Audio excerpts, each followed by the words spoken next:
Что, маленький? Рассказать тебе, как я тебя нашел? Еще раз рассказать.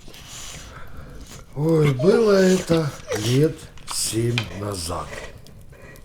Да, лет 7 назад было. Ехал я на Первомайский рынок. Какими-то запчастями. Да.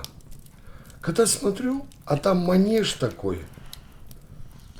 И с разных собачек вывезли.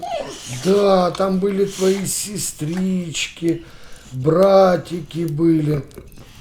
Но ты был один таким окрасом. И Витя, знаешь, что сказал? Я тебя взял на руки, вот так взял на руки Канзика, взял, а Канзик что сделал?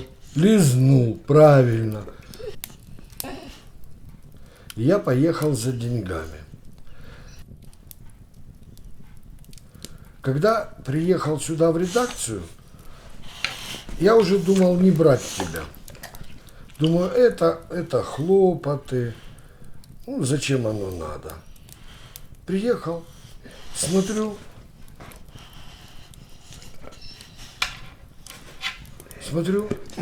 а так тоскливо, скучно, ну никак, да. И я развернулся и поехал, взял деньги и поехал на Первомайский рынок. И забрал тебя из Марганецкого питомника, который туда вывозили. Но, признаюсь, там уже был покупатель, да, уже хотел тебя забрать. Может, тебе лучше было бы, может и нет. Кто его знает. Ты Витю любишь? Тебе только Витя и надо, да, сейчас? Надо, Витя.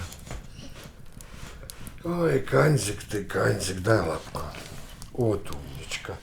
Потом опять будешь просить, расскажи мне, да? Моя собака. Что бы я без тебя делал? Я не знаю.